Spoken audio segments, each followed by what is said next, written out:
यह video based है Antarctic continent के रिसर्च स्टेशन पर। अंटार्कटिक दुनिया का 5वां कॉन्टिनेंट होने के साथ ये एक ऐसा भी कॉन्टिनेंट है जहां किसी भी कंट्री का कोई अधिकार नहीं है और न ही यहाँ पर कोई नेटिव रेजिडेंट है। 1 दिसंबर 1959 को एक ट्रीटी साइन की गई थी अंटार्कटिक कॉन्टिनेंट को लेकर। इसको लागू जून 23, 1961 को किया गया। अंटार्कटिक कॉन्टिनेंट में कोई भी देश शांति के साथ रिसर्च कर सकते हैं और इसके साथ मिलिट्री या किसी भी तरह के हथियारों का टेस्ट करना बैन है और इसके साथ किसी भी तरह के इक्विपमेंट और खाने के सामान जो मैन मेड हो वो भी बैन है। जैसे कोई ऐसा सामान नहीं होना चाहिए जो आपने खुद से बनाया हो, क्योंकि अंटार्कटिक रिसर्च स्टेशन पर आने वाली हर चीज को बहुत बारीकी के साथ वेरीफाई किया जाता है। इस ट्रीटी को साइन 12 देशों ने किया था। वो देश जैसे Argentina, Australia, Belgium, Chile, France, Japan, New Zealand, Norway, South Africa, Soviet Union, United Kingdom, United States. 15 देश ऐसे थे जो सोवियत यूनियन यूएसएसआर का हिस्सा थे, जो 1922 में बना था और 1991 में इसको खत्म कर दिया गया था। अंटार्कटिक कॉन्टिनेंट पर अभी 48 देश काम कर रहे हैं, जिसमें फैसला केवल 29 देश ही ले सकते हैं, जिसमें इंडिया भी है। अभी वहाँ 70 रिसर्च स्टेशन काम कर रहे हैं जो कि अलग अलग देशों के हैं। मैकमुर्डो रिसर्च स्टेशन जो यूएसए का है और यह सबसे बड़ा रिसर्च स्टेशन है अंटार्कटिक कॉन्टिनेंट में और इसमें 1258 लोग रह सकते हैं। मैकमुर्डो टाउन में 100 से भी ज्यादा बिल्डिंग है। लेकिन अगर रिसर्च स्टेशन पर सबसे ज्यादा खर्च देखा जाए तो पिछले 10 से 12 सालों पर नजर डालें तो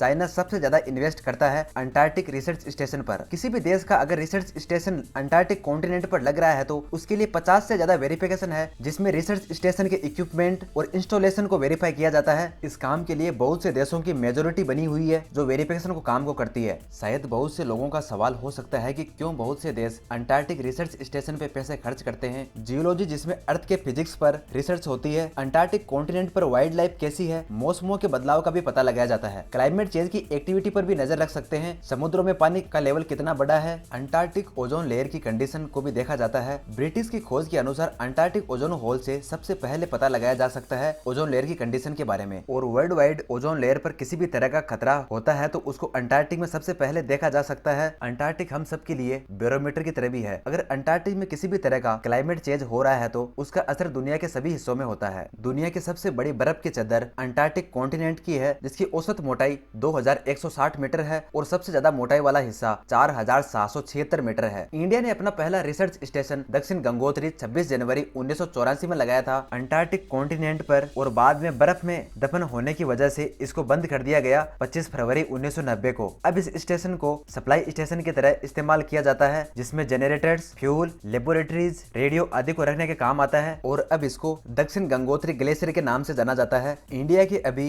2 रिसर्च स्टेशन ऐसे हैं जो काम कर रहे हैं। दक्षिण गंगोत्री के बाद जनवरी 1989 में मैत्री की स्थापना की गई। उसके बाद 18 मार्च 2012 को भारती की स्थापना हुई। ये दोनों रिसर्च स्टेशन अभी अंटार्कटिक कॉन्टिनेंट में एक्टिव है। पूरी दुनिया का अगर बर्फ के एरिया को कैलकुलेट किया जाए तो 90% तो अंटार्कटिका आइस शीट का ही है, जिसमें दुनिया का 70% फ्रेश वाटर है। रिसर्च स्टेशन के लिए बिजली कई तरीकों से प्रोड्यूस की जाती है, जैसे solar energy, diesel generators, wind energy, इन सब से होती है। सन 1962 में यूएसए ने मैकमुर्डो स्टेशन को ऑपरेट करने के लिए नेवी द्वारा पोर्टेबल न्यूक्लियर पावर स्टेशन को लगाया, जिससे 1.8 मेगावाट बिजली बनाई जाती थी। यह तरीका काफी अच्छा था और इससे हर दिन 1500 यूएस गैलन की तेल की बचत हो रही थी, जो कि 5678 लीटर से भी ज्यादा है। लेकिन यह तरीका लंबे समय तक नहीं चला, क्योंकि न्यूक्लियर रिएक्टर में दरारें पड़ने लगी और पानी का रिसाव होने की समस्या आ रही थी। सुरक्षा को देखते हुए न्यूक्लियर पावर स्टेशन 1972 में बंद कर दिया गया, क्योंकि न्यूक्लियर पावर स्टेशन की वजह से न्यूक्लियर से निकलने वाला वेस्ट बढ़ने लग गया था, जो कि एनवायरमेंट और वहां पर काम कर रहे साइंटिस्ट और वाइल्ड लाइफ पर इसका असर हो सकता था। इसलिए बाद में न्यूक्लियर रिएक्टर की जगह 670 हॉर्स पावर के डीजल इंजन को लगाया गया। रिसर्च स्टेशन और उससे जुड़े ऑपरेशन पर काम करने वाले लगभग 5000 लोग गर्मियों में होते हैं और सर्दियों में लगभग 1000 ही रह जाते हैं, जो कि गर्मियों की तुलना में आधे से भी कम है। क्या होगा अगर अंटार्कटिक की आइस शीट पिघल जाए, यह एक कॉमन क्वेश्चन है। ग्रीनलैंड आइस शीट, जो कि दुनिया की दूसरी सबसे बड़ी आइस शीट है, अगर यह अंटार्कटिक आइस शीट के साथ और माउंटेन पर जमी बर्फ और ग्लेशियर सब पिघल जाए तो समुद्रों का पानी का लेवल लगभग 70 मीटर तक बढ़ जाएगा, जो कि 230 फीट है। अगर ऐसा होता है तो दुनिया के जितने भी कोस्टल एरियाज है उन पर बहुत खतरनाक बाढ़ आ जाएगी। अंटार्कटिक कॉन्टिनेंट को घूमने के लिए कोई भी वीजा नहीं लगता है। जो ट्रीटी साइन हो रखी है उससे परमिशन होना जरूरी है, लेकिन यह काम ज्यादातर टूर एजेंसी ही कर देती है।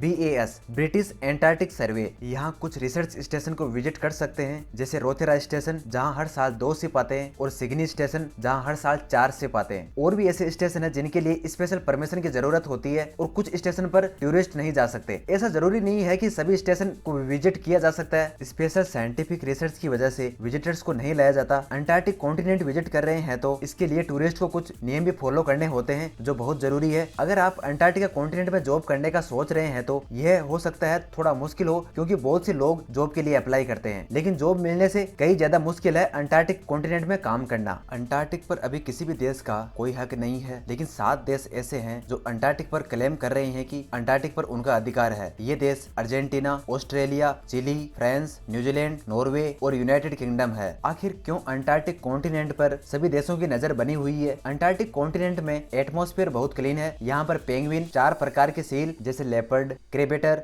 विडल, साउथर्न एलिफेंट, व्हेल मछलियां जिनको गर्मियों में देखा जा सकता है। एक अनुमान के अनुसार ये हो सकता है अंटार्कटिक कॉन्टिनेंट पर तेल का कोई बहुत बड़ा सोर्स मिल जाए जो 200 मिलियन बैरल हो सकता है, जो गल्फ कंट्रीज जैसे अबू धाबी और कुवैत से बहुत ज्यादा है। लेकिन इस बात पर अभी तक कोई भी ऑफिशियल स्टेटमेंट नहीं आई किसी भी देश की तरफ से। रिसर्च स्टेशन पर काम कर रहे साइंटिस्ट और ऑपरेटर्स को एक दूसरे से और अपने देश से जुड़े रहने के लिए कम्युनिकेशन स्ट्रॉन्ग होना बहुत जरूरी है, जो किसी भी तरह के मौसम में काम कर सके। HF radio, VHF radio, VSAT satellite system जो कि अंटार्कटिका कॉन्टिनेंट का मेन कम्युनिकेशन है, जिससे वर्ल्ड वाइड कवरेज होती है। इरेडियम सैटेलाइट सिस्टम भी है, इसको बैकअप के लिए इस्तेमाल किया जाता है। VoIP, voice over internet protocol, इस सर्विस से अंटार्कटिका कॉन्टिनेंट पे काम कर रहे लोग अपने घर परिवार से फोन पर बात कर सकते हैं, जो कि दिखने में सामान्य फोन जैसा ही होता है। वीडियो के बारे में आपका क्या ओपिनियन है कमेंट करके जरूर बताएं। अगर आपको लगता है कि ये वीडियो यूजफुल है तो इसको अपने परिवार और दोस्तों के साथ जरूर शेयर करें। चैनल को सब्सक्राइब करना ना भूले और बेल आइकन जरूर ऑन करें। मिलते हैं जल्द ही,